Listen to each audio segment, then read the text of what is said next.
मेरी शादी हो रही थी, वो भी एक ऐसे उम्र-दराज़ आदमी से जो मुझसे 24 साल बड़ा था। मेरा नाम अनाया है और मैं 21 साल की हूँ। मेरे नैन-नक्श बहुत ही खूबसूरत हैं, जिन्हें देखकर कोई भी पागल हो सकता है।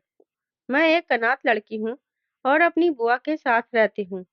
मेरी बुआ बहुत ही लालची औरत है और वो अपने फ़ायदे और पैसों के लिए कुछ भी कर सकती है। मेरे मम्मी-पापा ने मेरे नाम काफ़ी कुछ किया हुआ था, इसलिए उन्होंने मुझे अपने पास रखा हुआ था। मैं खुद भी नौकरी करती थी और उनका सारा घर भी लगभग मैं ही चला रही थी। लेकिन फिर भी बुआ मुझे हर बात पर ताने देती रहती थी, कभी खाने को लेकर, तो कभी कपड़ों को लेकर। उनकी बेटी भी मुझसे मेरी खूबसूरती के कारण बहुत जलती थी। अगर मुझे कोई चीज़ पसंद आती, तो उसका बस यही मकसद होता कि वो किसी भी तरह से मुझसे वो चीज़ छीन ले। कई बार ऐसा हुआ कि मेरी बुआ की बेटी के लिए रिश्ते आए और वो लोग मुझे पसंद करके चले गए। ये बात मुझे भी बहुत बुरी लगती, लेकिन इसी वजह से मैं उसे जहर लगने लगी थी। मेरी ज़िंदगी इसी तरह से चल रही थी। मैं सुबह नौकरी पर जाती और शाम को 5 बजे घर लौटती और फिर घर आकर खाना बनाना और रोटियां बनाना मेरे ज़िम्मा होता था। मैं अपनी सारी ज़िम्मेदारियां बहुत अच्छे से निभा रही थी। हमारे घर में हम 3 ही लोग थे, मैं, मेरी बुआ और उनकी बेटी। मुझे अपने ऑफिस में एक लड़का बहुत पसंद था। वो कोई बहुत अमीर आदमी तो नहीं था, लेकिन एक सामान्य परिवार से ताल्लुक रखता था। उसके नैन-नक्श भी काफ़ी सुंदर थे और वो मुझे मेरे हिसाब से एक परफेक्ट लाइफ दे सकता था, जैसा मैं चाहती थी। शायद वो भी मुझे पसंद करता था, लेकिन उसने कभी ये बात मुझसे कही नहीं। जब मैं ऑफिस से फ्री होकर कुछ समय के लिए पार्क में बैठती थी, तो मुझे वहाँ थोड़ा सुकून मिलता था, क्योंकि मैं बहुत थक जाती थी। फिर घर जाकर भी काम करना और बुआ की बातें सुनना, ये सब अब मुझे बहुत ही जहर लगने लगा था। मुझे अब खुद पर तरस आने लगा था, जैसे मैं एक कठपुतली बन गई हूँ, जिसे कोई भी अपनी मर्जी से नचा सकता है। उस पार्क में मुझे एक प्यारी-सी बच्ची, जिया रोज़ खेलती हुई दिखाई देती थी। वो रोज़ मेरे पास आकर बैठती और मुझसे बहुत प्यारी-प्यारी बातें करती। हमारी अच्छी दोस्ती हो गई थी। उसकी मम्मी इस दुनिया में नहीं थी, इसलिए वो मुझसे अपनी हर बात शेयर करती थी। जिया से मुझे अलग ही लगाव हो चुका था। ऐसा लगता था जैसे उसकी कहानी और मेरी कहानी एक ही है।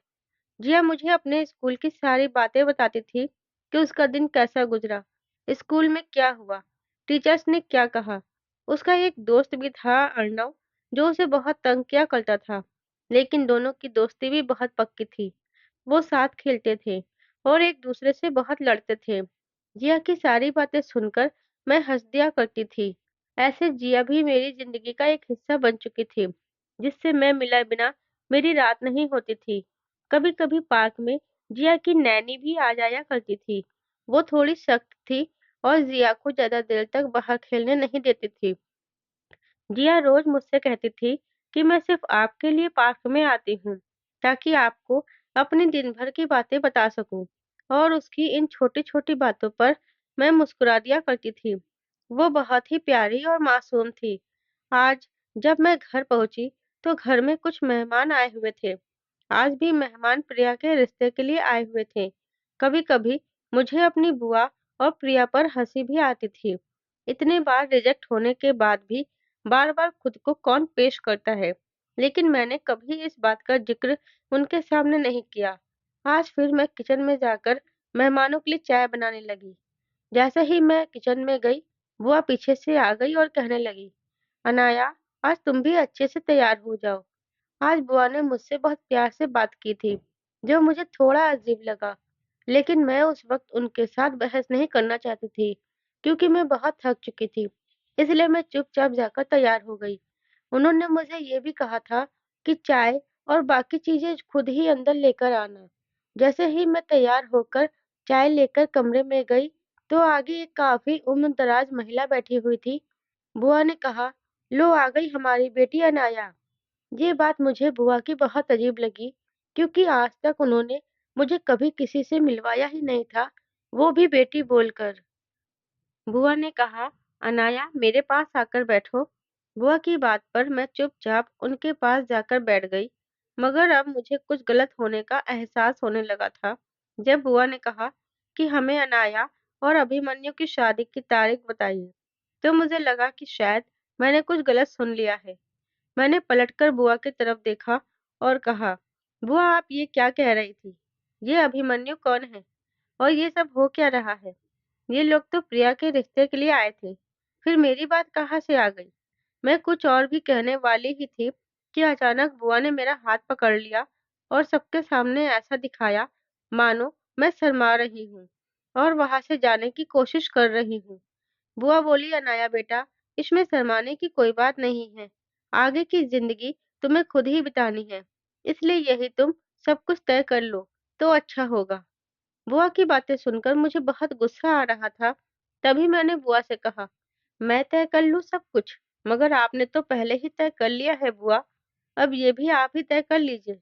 ये कहकर मैंने वहां से बहुत बदतमीजी से निकलने की कोशिश की।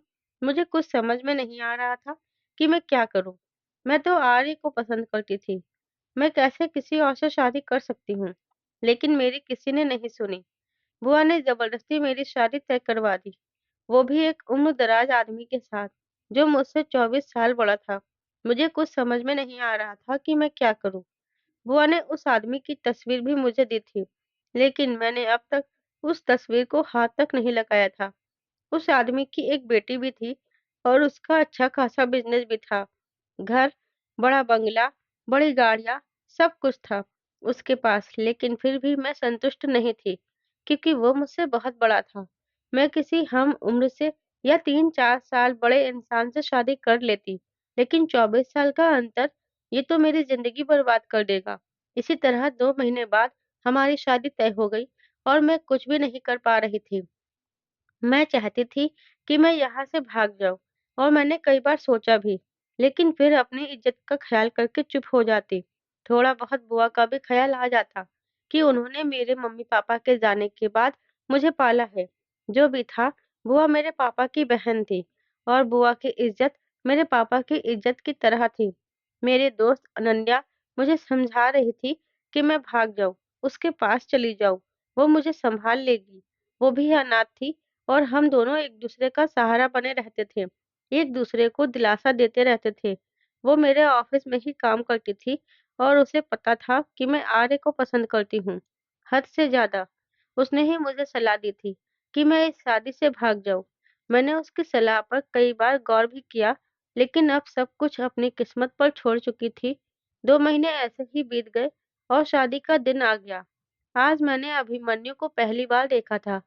वो एक बहुत दिलचस्प शख्सियत के मालिक थे। उनकी पर्सनैलिटी बहुत आकर्षक थी, इतनी कि कोई भी उन्हें देखकर फ़िदा हो सकता था। हमारी शादी हो चुकी थी और अब विदाई का समय आ गया था। विदाई के वक़्त मैंने सिर्फ़ अपनी दोस्त अनन्या से मुलाकात की और किसी से मिले बिना ही मैं गाड़ी में बैठ गई। ये सबको बहुत अजीब लगा, मेरे ससुराल वालों को भी और रिश्तेदारों को भी। लेकिन अब मुझे इन सब से नफ़रत हो गई थी। मैं सोच रही थी कि मैंने ऐसा क्या बुरा किया था, जो उन्होंने मुझे किसी से भी बाँध दिया।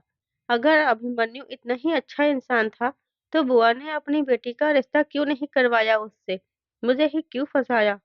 रास्ते में मैं यही सब सोच रही थी कि अचानक गाड़ी रुक गई। हम लोग घर पहुंच चुके थे। उसी समय मैं अपने विचारों से बाहर आ गई। फिर वही उम्रदराज औरत मुझे गाड़ी से उतरने में मदद करने लगी। साथ में एक मेड भी थी और शायद उनकी बच्ची की नैनी भी। वो सब मुझे घर के अंदर ले गई और सारी रस्में शुरू हो गई। सारी रस्मों के बाद वो मुझे पूरा घर दिखाने लगी और कहने लगी, अब ये तुम्हारा घर है, तुम्हें ही इसे संभालना है।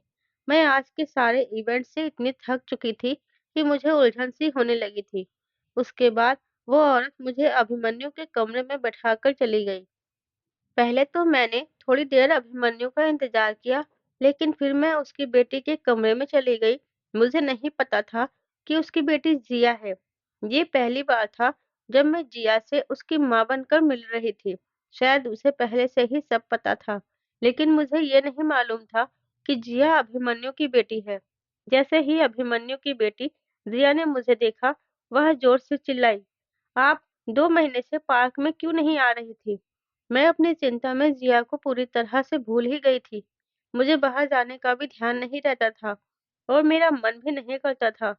उसने मुझे अपने पास बैठा लिया और बहुत सारी बातें करने लगी। उसकी बातों को सुनते-सुनते मैं खुद भी सो गई थी और वह भी मुझसे अटैच हो गई थी। हम दोनों ने बिना किसी चिंता के एक साथ रात बिता दी थी। सुबह जिया मुझसे पहले उठ गई थी। उसने मेरा हाथ पकड़कर मुझे जगाया। मैं इतनी थकी हुई थी कि मेरी आंखें ठीक से नहीं खुल रही थी। फिर मैं अपने कमरे में गई और कपड़े बदलने लगी। तभी मेड आ गई और बोली, नीचे आपके घर वाले नाश्ता लेकर आए हैं। मैं जैसे ही नीचे गई, मैंने किसी से ढंग से बात नहीं की, ना बुआ से और ना ही प्रिया से। मैं अपने ही ख्यालों में खोई हुई थी। मैं सबके साथ बैठकर नाश्ता करने लगी। प्रिया और बुआ के सामने मैं अपना बहुत ही तना हुआ चेहरा दिखा रही थी। वे दोनों भी मेरे इतने बड़े घर को देखकर हैरान थी, जो अभिमन्यु ने शादी के समय ही मेरे नाम कर दिया था। हमारी तरफ से ऐसी कोई डिमांड नहीं थी, लेकिन उसने खुद ही यह सब मेरे नाम कर दिया था, क्योंकि उसे पता था कि मैं कम उम्र की औरत हूँ और मुझे सुरक्षा चाहिए। ये बात उसे तो समझ में आई, लेकिन मेरी बुआ को नहीं। उन्होंने मेरे बारे में जरा भी नहीं सोचा। नाश्ते के दौरान हमारी कोई बात नहीं हुई। नाश्ते के बाद अभिमन्यु की बड़ी बहन ने मुझसे कहा, आज अच्छे से तैयार हो जाना, बहुत सारे मेहमान आ रहे हैं। अगर चाहो तो मैं तुम्हें ड्राइवर से कहकर पार्लर भी भिजवा सकती हूँ। वह औरत जो मेरे घर रिश्ता लेकर आई थी, वह अभिमन्यु की बहन थी। अभिमन्यु की बहन की बात सुनकर मैंने मना कर दिया और कहा, इसकी ज़रूरत नहीं है, मैं घर में ही अच्छे से तैयार हो जाऊँगी। फिर अभिमन्यु की बहन ने मुझसे ये भी कहा कि अगर तुम्हें किसी को दावत के लिए बुलाना है, तो तुम बुला सकती हो। मैंने अपने घरवालों के सामने ही बुआ को साफ इनकार कर दिया कि मैं उन्हें दावत पर नहीं बुलाना चाहती। शायद उन्हें यह अपनी बेइज्जती लगी थी, तभी वह वहाँ से उठकर चली गई। असल में मैंने उनकी बेइज्जती ही की थी, क्योंकि मुझे बुआ से अपना बदला लेना था और इसी तरह मैं बुआ को सबके सामने बेइज्जत करके अपना बदला ले सकती थी। अब तक मैंने रात से अभिमन्यु को नहीं देखा था और न ही उन्हें देखने की कोई इच्छा थी। वह नाश्ते की टेबल पर भी नहीं आए थे। मैं फिर से जिया के कमरे में चली गई। सबसे पहले उसे तैयार करने लगी। उसकी पसंद का ड्रेस निकाला और जैसे-जैसे वह बोलती गई, मैं उसे वैसे-वैसे तैयार करती गई। फिर मैं अपने कमरे में गई, तो देखा कि बेड पर पहले से ही एक प्यारी और सुंदर सी साड़ी प्रेस होकर रखी हुई थी।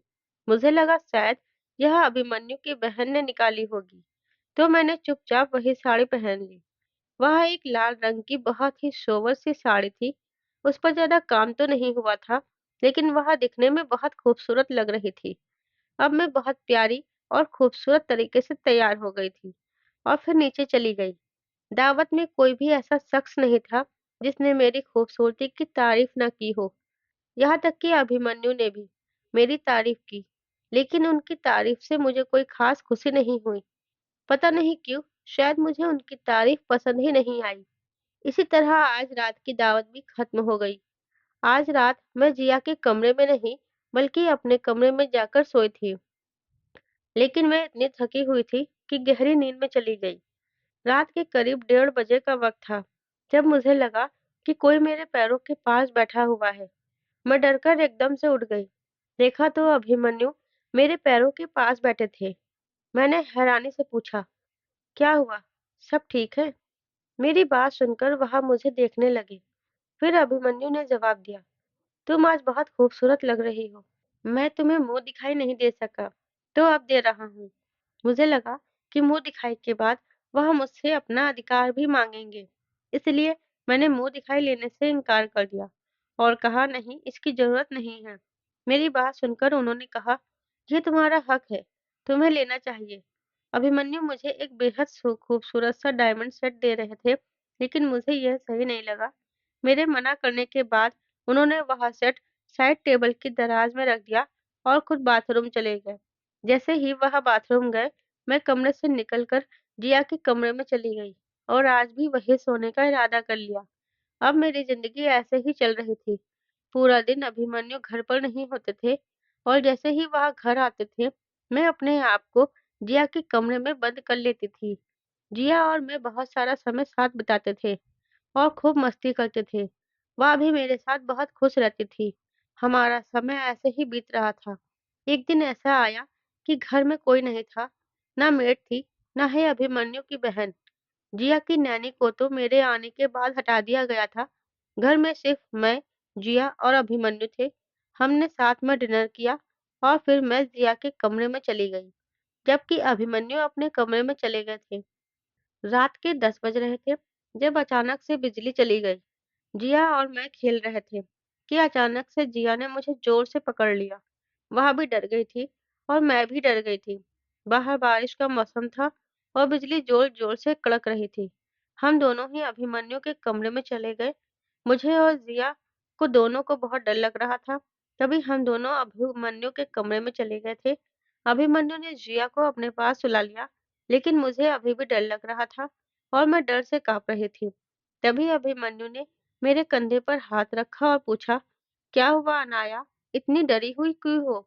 मैंने डरते हुए कहा, मुझे बिजली के कड़कने की आवाज से बहुत डर लगता है। ऊपर से लाइट भी नहीं है।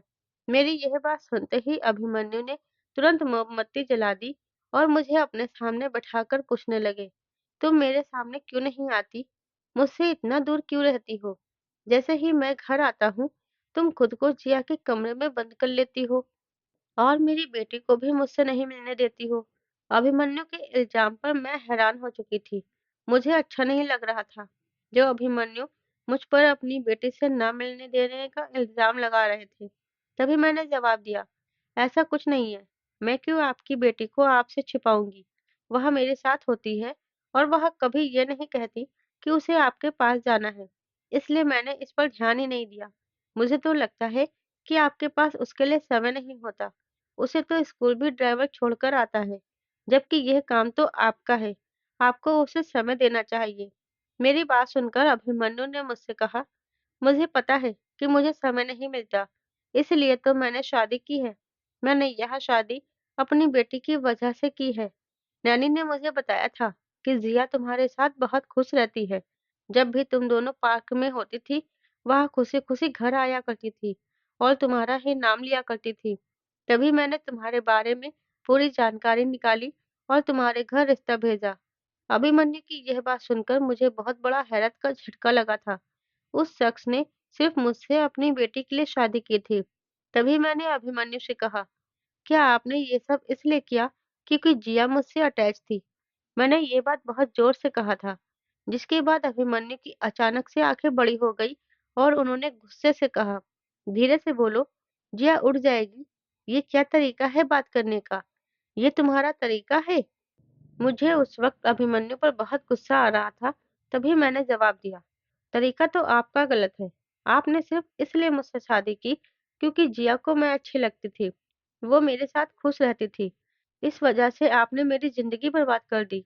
मेरी यह बातें शायद अभिमन्यु को अच्छी नहीं लगी थी। तभी अभिमन्यु ने गुस्से से कहा, बर्बाद की है मैंने तुम्हारी जिंदगी?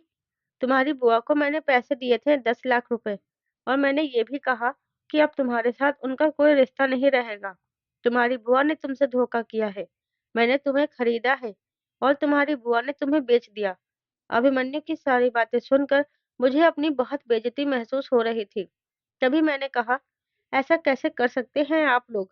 आप लोगों ने मुझे क्या समझा? मैं कोई खिलौना हूँ क्या? आपको खुद जरा भी शर्म नहीं आई? मुझे लगा था आप अच्छे इंसान हैं। जब आपने अपना घर मेरे नाम किया, तो मैंने सोचा था कि आपको मेरी सुरक्षा की फिक्र है। लेकिन आपसे घटिया इंसान मैंने जिंदगी में कभी नहीं देखा। आप इतने स्वार्थी हैं कि आपने अपनी बेटी की खुशी के लिए मुझे खरीद लिया, मुझे मेरी नज़रों में गिरा दिया। मुझे अपना आप बहुत छोटा महसूस हो रहा था। मन कर रहा था जैसे खुद को खत्म कर दूं। तभी अभिमन्यु बोले, ये सब बातें तुम अपनी बुआ से कहो, जिन्होंने ये शर्त रखी थी। तुम्हारी खूबसूरती की कीमत लगाई है उन्होंने। और रही बात घर नाम करने की, तो वो मेरा बड़प्पन था। और ये सब मैंने तुम्हें अपनी बेटी के लिए दिया है, उसकी खुशी के लिए। मैं अभिमन्यु को बहुत गौर से देख रही थी और मेरे आंसू रुकने का नाम ही नहीं ले रहे थे। वो लगातार गिरते जा रहे थे। क्या कोई इतना घटिया हो सकता है जो अपनी खुशियों के लिए किसी और की खुशियां छीन ले? मैं तो जिया के साथ खुश रहना चाहती थी। मैंने उसे ही अपना सब कुछ मान लिया था। यहाँ तक कि मैंने आर्य के बारे में सोचना भी छोड़ दिया था। फिर ये लोग मेरे साथ ऐसा क्यों कर रहे थे? मैं वहाँ से उठकर दोबारा ज़िया के कमरे में चली गई थी। मुझे सब कुछ बर्दाश्त था, मगर अपनी बेइज़्ज़ती नहीं। कमरे में आकर मैं ज़ोर-ज़ोर से रो रही थी। अभी तक घर की लाइट नहीं आई थी और बाहर तूफ़ानी बारिश भी बहुत हो रही थी। मुझे उस रात अपनी ज़िंदगी का सबसे कड़वा सच पता चला था, जिसकी वजह से मैं घर में ज़्यादा किसी से बात नहीं करती थी।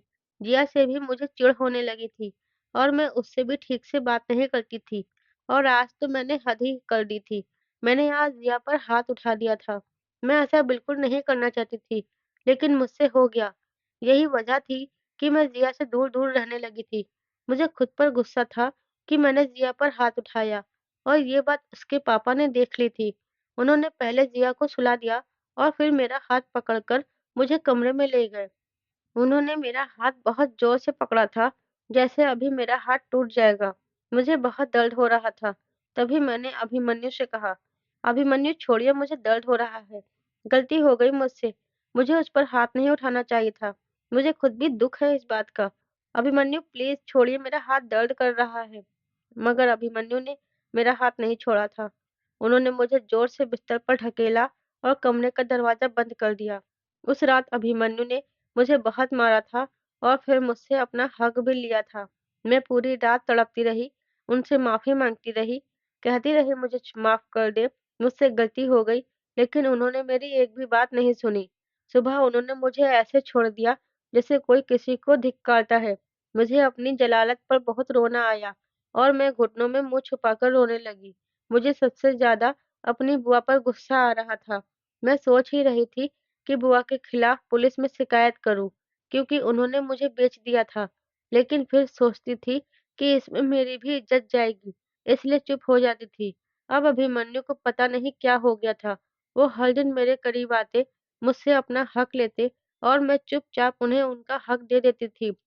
मैं एक शब्द तक नहीं बोलती थी, बस एक मरी हुई लाश जैसी पड़ी रहती थी।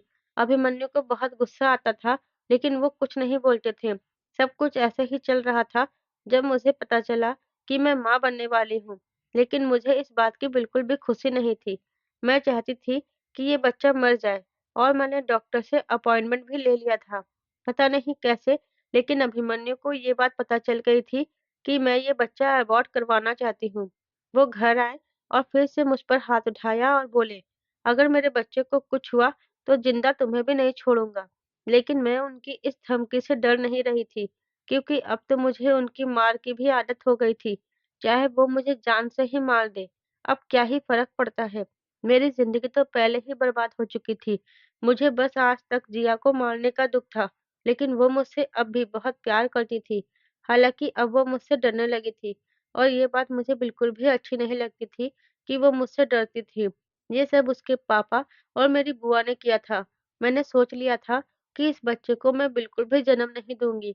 मैं इस घर से जाना चाहती थी, वो भी बिना किसी को बताए। मैंने फैसला कर लिया था कि मैं यहाँ से चली जाऊँगी। उसी दिन मैंने अपने सारे कपड़े पैक कर लिए थे और तय कर लिया था कि अगले दिन अभिमन्यु के ऑफ़िस जाते ही मैं घर छोड़ दूँगी और मैंने वैसा ही किया। अभिमन्यु के ऑफ़िस जाते ही मैं घर से निकल गई। मुझे बिल्कुल पता नहीं था कि मुझे जाना कहाँ है, लेकिन फिर भी मैं चलती जा रही थी। मौसम भी बहुत गर्म था, इसलिए मैं एक जगह बैठ गई, थोड़ी देर के लिए, क्योंकि मैं थक गई थी। तभी वहीं मुझे एक आंटी मिली, जिन्होंने मुझे पानी दिया और पूछा, "तुम अच्छे घर से लग रही हो, यहाँ क्या कर रही हो?" मैंने उन्हें कुछ नहीं बताया, बस इतना कहा कि मेरा इस दुनिया में कोई नहीं है। मेरे पति ने मुझे घर से निकाल दिया है। मैंने उन्हें पूरी सच्चाई नहीं बताई, क्योंकि अब मैं किसी पर भरोसा नहीं कर सकती थी। क्या पता ये भी अभिमन्यु को जानती हो और ये सब उनका कोई प्लान हो। फिर वह आंटी मुझे अपने घर ले गई। उनके घर में वो और उनकी बहू रहती थी। उनका बेटा विदेश में था और उनके बेटे के कोई बच्चे नहीं थे। आंटी अपनी बहू के साथ बहुत खुश रहती थी और उनके साथ बहुत अच्छी थी। उन्होंने मुझे घर लाते ही सबसे पहले खाना दिया और मेरा बहुत ख़्याल रखा, बिल्कुल अपनी बेटी की तरह। उनकी कोई बेटी नहीं थी, इसलिए उन्होंने मुझे अपनी बेटी बना लिया था। लेकिन मैं उन पर बोझ नहीं बनना चाहती थी, इसलिए मैंने सोच लिया था कि मैं नौकरी करूँगी और अपने खर्चे खुद उठाऊँगी। अगले हफ्ते मैं अपनी सीवी लेकर एक स्कूल में गई। ये स्कूल आंटी की दोस्त का था और उन्होंने ही मुझे यहाँ रेफ़र किया था। स्कूल में मेरा इंटरव्यू लिया गया और मुझसे कहा गया कि 2 दिन में जवाब मिल जाएगा। ये मौका मुझे बहुत अच्छा लगा और उनकी सैलरी भी अच्छी थी, तो मैं इसे हाथ से जाने नहीं देना चाहती थी। मैंने बहुत उम्मीद लगाई थी कि मुझे यह जॉब मिल जाएगी। 2 दिन बाद मुझे कॉल आ गई कि मुझे जॉब मिल गई है और उसके अगले दिन ही मैंने जॉइनिंग दे दी थी। स्कूल का सारा स्टाफ बहुत अच्छा था और मेरा बहुत भी ख़्याल भी रखा जाता था। अब मेरी यही रोज़ की दिनचर्या थी कि मैं स्कूल जाती, वहाँ से वापस आती, आंटी और उनकी बहू का थोड़ा-थोड़ा हाथ बटाती और ऐसे ही दिन गुज़र रहे थे। एक दिन स्कूल से लौटते समय मेरी तबीयत बहुत ख़राब हो गई। मैं रास्ते में ही बैठ गई। क्योंकि मुझसे खड़ा हुआ नहीं जा रहा था। जैसे ही मैं खड़ी होती मुझे चक्कर आने लगते। फिर मैंने वहीं से डॉक्टर के पास जाने का फैसला किया और आंटी को भी कॉल कर दी। वो भी वहाँ आ गई। हमने डॉक्टर से चेकअप करवाया तो डॉक्टर ने कहा, "तुम टेंशन मत लो। किस बात की टेंशन ले रही हो? इसका असर बच्चे पर पड़ रहा है। तुम दिन-ब-दिन कमज़ोर होती जा रही हो और बच्चा भी बहुत वीक है।" आंटी मुझे वहाँ बहुत ध्यान से देख रही थी। उनकी नज़रें बहुत गुस्से वाली लग रही थी। जबकि वो मेरा बहुत ख़्याल रखती थी। लेकिन मैं उन्हें क्या बताती कि मेरे साथ क्या-क्या हो चुका है। आंटी मेरे साथ बहुत अच्छी थी, इसलिए मैंने सोच लिया था कि अब मैं उन्हें सच्चाई बता दूँगी सब कुछ। डॉक्टर से दवाइयाँ लेकर और अल्ट्रासाउंड करवाकर हम घर वापस आ गए और घर आते ही मैंने आंटी को सब कुछ बता दिया। अपनी बुआ के बारे में, उनकी बेटी के बारे में, अपने पति के बारे में और उसकी बेटी के बारे में। मेरी सारी बातें सुनकर आंटी बहुत रोईं और उन्होंने मुझे बहुत प्यार किया और मुझे तसल्ली देने लगी कि ये सब किस्मत की बात है। भगवान तुम्हारे लिए कुछ अच्छा ही करेंगे। अब ये बच्चा तुम्हारा सहारा बनेगा। उसके लिए ही तुम अपना ख्याल रखो। ये बच्चा इस दुनिया में तुम्हें इंसाफ दिलाएगा। मैंने उन्हें कहा कि मैं इसी वजह से जी रही हूँ। मैं चाहती हूँ कि ये बच्चा इस दुनिया में आए, लेकिन मैं इसे इसके बाप के पास कभी नहीं जाने दूँगी। वो तो एक दरिंदा इंसान है। उसने मुझे इस हालत में भी नहीं छोड़ा। आंटी ने मुझे समझाया कि मैं अपने पति के पास वापस चली जाऊँ, लेकिन मैं उनकी इस बात को बिल्कुल भी नहीं मान सकती थी। मैंने उन्हें साफ कह दिया कि अगर आप नहीं चाहती कि मैं यहाँ रहूँ, तो मैं यहाँ से भी चली जाऊँगी। आपने मुझे पर पहले ही बहुत एहसान किया है और मैं आप पर और बोझ नहीं डालना चाहती। सच में, मैं चाहती थी कि मैं यहाँ से कहीं दूर चली जाऊँ और किसी हॉस्टल में शिफ्ट हो जाऊँ। लेकिन आंटी ने गुस्से में कहा कि ऐसा कुछ नहीं होगा। तुम यहीं रहोगी और यहीं इस बच्चे को जन्म दोगी। मेरी ज़िंदगी ऐसे ही चल रही थी और मैंने स्कूल जाना फिर से शुरू कर दिया था। 6 महीने हो गए थे ये सब होते हुए कि एक दिन मैं एक गाड़ी से बुरी तरह से टकरा गई और ज़मीन पर गिर गई। मैं बेहोश हो चुकी थी, मेरी आँखें बंद हो चुकी थी। मुझे सब कुछ समझ तो आ रहा था, लेकिन मैं कुछ बोल नहीं पा रही थी। कोई मुझे अस्पताल लेकर आया और वहाँ से मुझे ऑपरेशन थिएटर में शिफ्ट कर दिया गया। ऑपरेशन थिएटर में डॉक्टरों ने मुझे शायद कोई इंजेक्शन लगाया, जिसकी वजह से मैं फिर से बेहोश हो गई। जब मुझे होश आया, तो मेरे सामने आंटी और उनकी बहू खड़ी थी और वो दोनों बहुत रो रही थी। मुझे उनके रोने की वजह समझ नहीं आ रही थी। तभी डॉक्टर ने मुझे पूरी सिचुएशन समझाई। उसके बाद मेरा बुरा हाल हो गया था। मैं बहुत रोई। इस सब के बाद वो शख्स अंदर आया, जिससे मैं बहुत ज़्यादा नफ़रत करती थी, अभिमन्यु। मैंने आंटी से कहा, "ये यहाँ क्या कर रहे हैं? इन्हें किसने बुलाया?" आंटी को भी नहीं पता था कि अभिमन्यु मेरे पति हैं। वो खुद भी हैरान थी। ये सब सुनकर अभिमन्यु को नफ़रत से देखते हुए मैंने कहा, "आंटी इन्हें बोलिए, यहाँ से चले जाएँ। इन्होंने मेरा बच्चा भी मुझसे छीन लिया और अब मैं कभी माँ नहीं बन सकती। अब ये मुझसे क्या चाहते हैं? इन्होंने मेरी पूरी ज़िंदगी बर्बाद कर दी थी। इन्हें बोलिए प्लीज़ यहाँ से चले जाएँ।" मैं आंटी के गले लगकर ज़ोर-ज़ोर से रोने लगी। आंटी ने मुझे चुप कराते हुए कहा, "बच्चे ऐसे मत रो, तुम्हारे ज़ख्म अभी ताज़ा है।" मैंने कहा, "आंटी, यहाँ तकलीफ़ कोई भी नहीं है, जितनी मेरे दिल में है। मेरा बच्चा चला गया और सब कुछ इस इंसान की वजह से हुआ। इन्होंने मुझसे मेरा सब कुछ छीन लिया था। अब मेरे पास सिर्फ़ बच्चा ही बचा था। मैंने क्या बिगाड़ा था इनका?" मेरी बातें सुनकर अभिमन्यु कमरे से बाहर चले गए। उनके जाने के बाद भी मैं बहुत रोई, आंटी के गले लगकर। उन्होंने मुझे बहुत तसल्ली दी और कहा कि जब डॉक्टर तुम्हें डिस्चार्ज करेंगे, तब तुम मेरे साथ ही घर चलोगे। लेकिन मैंने उन्हें साफ कह दिया कि नहीं, मैं यहाँ से कहीं और दूर चली जाऊँगी, ताकि ये आदमी आपको भी कोई नुकसान ना पहुँचाए। तब आंटी ने मुझे अपनी बहन का एड्रेस दिया और मेरे लिए ट्रेन की टिकट भी बुक कर दी। 2 दिन बाद डॉक्टर ने मुझे डिस्चार्ज कर दिया। अभिमन्यु ने ही अस्पताल के सारे बिल भरे थे। डिस्चार्ज होने के बाद हम स्टेशन चले गए और फिर मैं आंटी की बहन के पास चली गई। वहाँ पहुँचकर मैंने फिर से एक जॉब ढूँढ ली और अपनी ज़िंदगी आराम से बिताने लगी। लगभग 1.5 महीने बाद आंटी और अभिमन्यु आंटी की बहन के घर आए। मुझे आंटी पर बहुत गुस्सा आया कि वो अभिमन्यु को क्यों लेकर आई थी। उन्होंने तो मुझे कॉल पर कहा था कि वो अकेले आ रही हैं, फिर ऐसा क्यों किया? मैं 1 मिनट भी उनके पास नहीं बैठना चाहती थी। तभी मैंने अपने कमरे में खुद को लॉक कर लिया था, लेकिन आंटी की बहन के पास चाबी थी। उन्होंने आकर दरवाज़ा खोल दिया। सबसे पहले आंटी अंदर आई और उन्होंने मुझे समझाया। उन्होंने कहा, "अभिमन्यु पिछले 1.5 महीने से रोज़ मेरे घर के चक्कर लगा रहा है। वो हर दिन मुझसे माफ़ी माँगता है और कहता है कि एक बार, बस एक बार मुझे अनाया से मिलवा दो। वो रोज़ मेरे पैरों में गिरकर मिन्नतें करता है। बेटा एक बार उसकी बात सुन लो। उसकी बेटी को भी तुम्हारी ज़रूरत है। वो भी बिना माँ की बच्ची है और तुम्हें भी एक बच्चे की ज़रूरत है। मेरी खातिर एक बार उससे बात कर लो।" इसके बाद आंटी बाहर चली गई और अभिमन्यु कमरे में आ गए। वो मेरे पैरों में बैठकर रोते हुए मुझसे माफ़ी माँगने लगे। प्लीज़ अनाया, मुझे माफ़ कर दो। मैंने तुम्हारे साथ बहुत गलत किया है।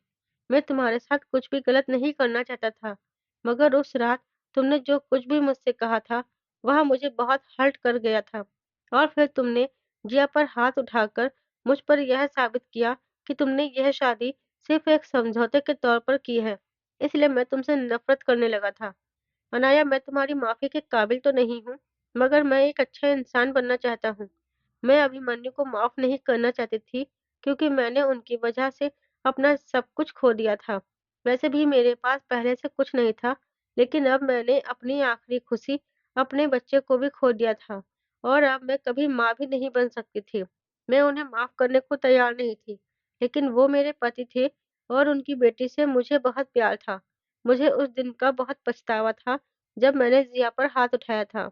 उसकी वजह से मैं कई दिनों तक सो नहीं पाई थी। आखिरकार मैंने अभिमन्यु की बात मान ली और उनकी माफ़ी स्वीकार कर ली। इसके बाद मैं उनके साथ घर चली गई। जैसे ही मैं घर पहुँची, जिया बहुत खुश हो गई और उसने मुझे बहुत प्यार से गले लगाया। आज फिर से वो मुझे पिछले साढ़े 7 महीनों की सारी बातें बताने लगी। मेरा स्वागत सभी ने बहुत अच्छे तरीके से किया था और सब बहुत खुश थे कि मैं घर वापस आ गई हूँ। खासकर अभिमन्यु, अब वो मुझसे बहुत प्यार करने लगे थे। अब मेरी हर बात उनके लिए पत्थर की लकीर बन चुकी थी। हम अपनी ज़िंदगी खुशी-खुशी जी रहे थे। जिया भी अब काफ़ी बड़ी हो चुकी थी और अब हमारी 2 बेटियाँ थीं। एक हमने गोद ली थी। हमारा परिवार बहुत खुश था और हम सब अपनी-अपनी ज़िंदगियों में बहुत खुश थे। मेरा अब भी बुआ से कोई संपर्क नहीं था। मैंने उन्हें हमेशा के लिए अपनी ज़िंदगी से निकाल दिया है। आंटी भी महीने में 1 बार मुझसे मिलने आती थी और अब मेरे बच्चे भी उन्हें नानी बुलाते थे। तो दोस्तों, उम्मीद करती हूँ आपको मेरी कहानी पसंद आई होगी। कहानी पसंद आई है तो वीडियो को लाइक और शेयर करें। चैनल पर नए हैं तो चैनल को सब्सक्राइब ज़रूर करें। साथ ही बेल आइकन को प्रेस करें, जिससे वीडियो की अगली अपडेट सबसे पहले आपको मिले।